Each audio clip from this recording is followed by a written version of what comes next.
किसी भी ब्लॉकेज वाले और हार्ट पंपिंग में वीकनेस मतलब हार्ट फेलियर वाले पेशेंट के लिए सबसे बड़ी प्रॉब्लम यह होती है कि वो कौन सा ट्रीटमेंट चूज करें।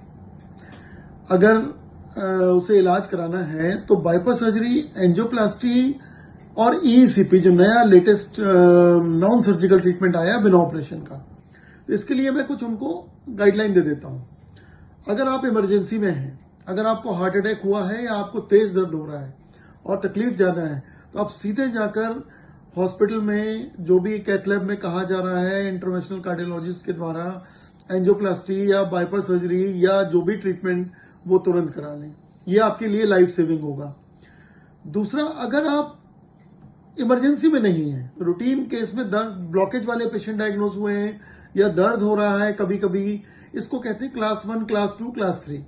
तो अगर आप क्लास 1 में नहीं है, क्लास 2 और क्लास 3 में है, तो फिर आपके पास चॉइस है। ईसीपी का ट्रीटमेंट आप करा सकते हैं, बेस्ट है। एंजियोप्लास्टी भी करा सकते हैं। बाईपास सर्जरी तो खैर आप इमरजेंसी के लिए या बहुत ही क्रिटिकल पोजीशन है, बहुत सारे ब्लॉकेज हैं, तो उसके लिए रिजर्व रखें। तो एंजियोप्लास्टी और ईसीपी में से दोनों में डिफरेंस कैसे करें? Routine cases 98 to 99% routine case होते हैं जो इमरजेंसी में नहीं होते हैं।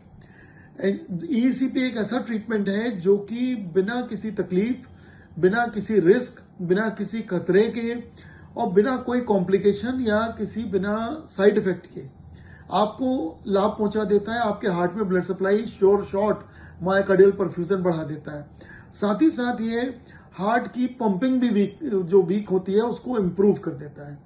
तो ऐसी परिस्थिति में जब आप रूटीन में हैं ना, रूटीन केस हैं, नॉन सर्जिकल ईसीपी का ट्रीटमेंट बेस्ट है अगर आप हार्ट अटैक या इमरजेंसी में नहीं है। तो इसके और भी बहुत सारे एडेड बेनिफिट्स हैं जो आपको मैं दूसरे वीडियोस में बताऊंगा कि अगर बाईपास सर्जरी या एंजियोप्लास्टी के अलावा, क्योंकि वो तो सिर्फ उस समय इमरजेंसी में ब्लॉक खोलने के लिए काम आती, लेकिन ईसीपी जो है वो आपकी किडनी फंक्शन इंप्रूव करती है, आपके पैनक्रियाज का फंक्शन इंप्रूव करती है, आपके ब्रेन का फंक्शन इंप्रूव करती है, आपके ओवरऑल बॉडी का वेलबींग करती है।